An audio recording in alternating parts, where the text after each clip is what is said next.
ఓం నమో నారాయణాయ. వారాహి అమ్మకు నమస్కారం చేసుకుంటూ, అమ్మవారి దయ, ఆమె చల్లని చూపులు మనందరిపై ఉండాలి అని చెప్పి మనస్ఫూర్తిగా కోరుకుంటూ ఈరోజుటి వీడియో స్టార్ట్ చేస్తున్నాను ఫ్రెండ్స్. ఇక ఈరోజు వీడియో ఏంటి అంటే, ఇది దేవి భాగవతంలోని కథ. ఒకసారి దుర్వాస మహాముని లలితా త్రిపుర సుందరి అమ్మవారిని చూడాలని తపస్సు ప్రారంభించారు. కొంతకాలం తర్వాత అతని తపస్సుకు మెచ్చిన అమ్మవారు దుర్వాస మహామునిని పరీక్షించాలి అనుకుంది. ముందుగా వరుణదేవుణ్ణి పంపించింది. వరుణదేవుడు దుర్వాస మహాముని దగ్గరకు వచ్చి, మీ తపస్సుకు మెచ్చాను, నీకు ఏం వరం కావాలో కోరుకోమన్నారు. అందుకు దుర్వాస మహాముని, స్వామి, నేను మీకోసం తపస్సు చేయటం లేదు, నేను లలితా పరమేశ్వరి అమ్మవారిని చూడాలని అనుకుంటున్నాను అని అన్నారు. వరుణదేవుడు అక్కడి నుంచి వెళ్ళిపోయారు. దుర్వాస మహాముని మళ్ళీ తపస్సులో లీనమయ్యారు. మరికొంతకాలానికి ఇంద్రదేవుణ్ణి పంపించింది. దుర్వాస మహాముని దగ్గరకు వచ్చి, నీకు ఏం వరం కావాలో కోరుకోమన్నారు. అందుకు దుర్వాస మహాముని, నాకు ఏం వరం వద్దు, అమ్మవారి కోసం తపస్సు చేస్తున్నాను అని అన్నారు. ఇంద్రదేవుడు అక్కడి నుంచి వెళ్ళిపోయారు. దుర్వాస మహాముని మళ్ళీ తపస్సులో లీనమయ్యారు. మరికొంతకాలానికి బ్రహ్మదేవుణ్ణి ఆయన వద్దకు పంపించింది. బ్రహ్మదేవుడు దుర్వాస మహాముని ఎదుట ప్రత్యక్షమై, దుర్వాస, నీకు ఏం వరం కావాలో కోరుకోమన్నారు. అందుకు దుర్వాస మహాముని, నన్ను క్షమించండి బ్రహ్మదేవా, నాకు ఏం వరం వద్దు, నేను అమ్మలగన్న అమ్మ కోసం తపస్సు చేస్తున్నాను.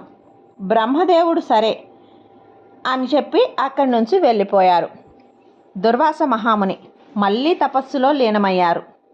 మరికొంతకాలానికి అమ్మవారు శ్రీ మహావిష్ణువుని దుర్వాస మహామునిని పరీక్షించమని పంపించారు. శ్రీ మహావిష్ణువు దుర్వాస మహామునిని ఎదుట ప్రత్యక్షమై, దుర్వాస, నీ కఠోర తపస్సుకి మెచ్చాను, నీకు ఏం వరం కావాలో కోరుకోమన్నారు. నీవు ఏమడిగినా నేను నీకు ప్రసాదిస్తాను, కోరుకో అన్నారు. సాక్షాత్తు శ్రీ మహావిష్ణువే ప్రత్యక్షమయ్యేసరికి దుర్వాస మహాముని ఏడుస్తూ, నా జన్మ తరించింది స్వామి, నీ దర్శన భాగ్యంతో కానీ నన్ను క్షమించండి. స్వామి, నాకు ఏం వరం వద్దు, అమ్మ కావాలి అని చెప్పారు. అందుకు శ్రీ మహావిష్ణువు, నీ తపస్సు కఠోరమైనది దుర్వాస, నీ అభీష్టం నెరవేరాలని ఆశీర్వదిస్తున్నాను, తదాస్తు అని వెళ్ళిపోయారు. దుర్వాస మహాముని సంతోషించి మళ్ళీ తపస్సుని ప్రారంభించారు. మరికొంతకాలానికి దేవాదిదేవుడైన మహాదేవుడి శివుడు దుర్వాసుని పరీక్షించడానికి వచ్చారు. దుర్వాస, నీ తపస్సుకి మెచ్చాను, నీకు ఏం వరం కావాలో కోరుకోమన్నారు. సాక్షాత్తు దేవాదిదేవుడైన మహాదేవుడు ప్రత్యక్షమై వరమిస్తాను అనేసరికి దుర్వాస మహామునికి చాలా సంతోషం వేసింది. ఆయన పాదాలపై పడి, స్వామి, నీ దయకు పాత్రుణ్ణైనందుకు సంతోషంగా ఉంది, కానీ నాకు అమ్మ మాత్రమే కావాలి స్వామి అన్నారు. మహాదేవుడు అతన్ని ఎన్ని విధాలా సమాధానపరిచినా అతను అమ్మ మాత్రమే కావాలి అన్నారు. మహాదేవుడైన పరమేశ్వరుడు, నీ అభీష్టం నెరవేరాలి అని ఆశీర్వదిస్తున్నాను అని చెప్పి వెళ్ళిపోయారు. దుర్వాస మహాముని పట్టు వదలకుండా అమ్మవారి గురించి తపస్సు చేశారు. అలా 10,000 సంవత్సరాలు జరిగాయి. లలితా పరమేశ్వరి అమ్మవారు ఆయన తపస్సుకు మెచ్చి ప్రత్యక్షమైంది. దుర్వాస, నీ తపస్సుకి మెచ్చాను, ఇక నుంచి నువ్వు ఎప్పుడు కావాలంటే అప్పుడు మణిద్వీపానికి రావచ్చు, నన్ను దర్శనం చేసుకోవచ్చు, నన్ను సేవించుకోవచ్చు. ఆ మాటలు విని దుర్వాసుడు పరమానంద భరితుడవుతాడు.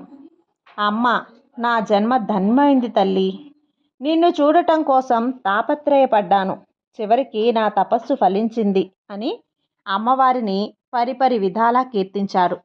అమ్మవారు దుర్వాస మహామునిని ఆశీర్వదించి అదృశ్యమయ్యారు. అలా దుర్వాస మహామునిలాగా ఉండాలి అన్నారు. ఆయన ఒక లక్ష్యాన్ని నిర్ణయించుకొని దానిని సాధించే వరకు వదిలిపెట్టలేదు. మధ్యలో ఎన్ని అవకాశాలు వచ్చినా వదిలిపెట్టి కేవలం తన లక్ష్యం కోసమే పాటుపడ్డారు. చివరికి ఆ లలితా పరమేశ్వరి అమ్మవారి అనుగ్రహాన్ని పొందారు. అమ్మవారు లలితా పరమేశ్వరి అమ్మవారు అంటే శ్రీ లక్ష్మీదేవి స్వరూపం, పార్వతీదేవి స్వరూపం. ఆ పార్వతీదేవికి సైన్యాధ్యక్షురాలుగా పనిచేసినటువంటి వారాహి అమ్మ కరుణా కటాక్షాలు అందరిపై ఉండాలని చెప్పి మనస్ఫూర్తిగా కోరుకుంటున్నాను. జై వారాహి మాత.